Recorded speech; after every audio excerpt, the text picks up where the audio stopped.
La matinale de Radio Classique avec David Abiker. Et Christian Macarian pour l'Écho du Monde à 7h41. Christian, bonjour. Bonjour David.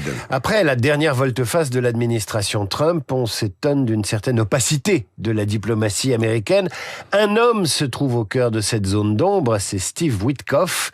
Mais qui est vraiment ce curieux personnage ? Il y a 2 jours, après des négociations qui se sont tenues officiellement à Genève sans les Russes et secrètement à Abu Dhabi avec un émissaire russe, un Américain et un Ukrainien, on a découvert que les exigences américaines vis-à-vis de l'Ukraine, qui tenaient initialement en 28 points, s'étaient transformées en un document en 19 points.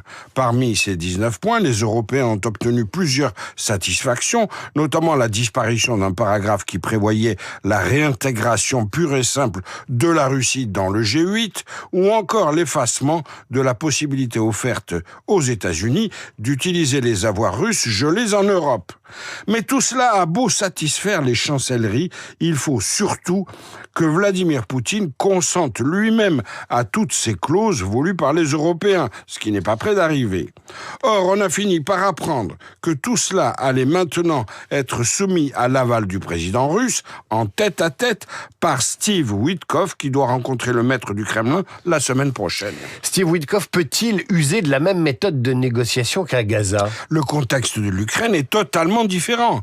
Israël est un allié indéfectible et de longue date des États-Unis. En face, le Hamas est inconciliable avec les valeurs de l'Amérique. Le clivage est clair et constant.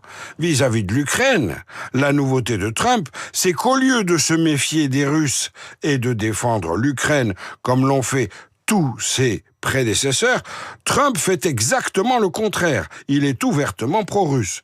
Ce qui donne la carrière fulgurante de Steve Witkoff, ancien promoteur de l'immobilier de luxe à New York et partenaire de golf très apprécié, qui, à 68 ans, débute une carrière de diplomate sidérante.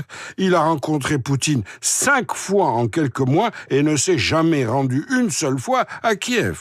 La promotion de cet amateuriste, qui aurait été un cauchemar pour Kissinger, se traduit désormais par un vrai scandale qui éclabousse toute la diplomatie américaine et au-delà qui compromet maintenant la Maison-Blanche. Et c'est l'agence de presse américaine Bloomberg qui a jeté un pavé dans la mare. Oui, Bloomberg a publié la retranscription d'un entretien téléphonique entre Steve Witkoff et Yuri Ushakov, conseiller diplomatique de Vladimir Poutine, daté du 14 octobre dernier.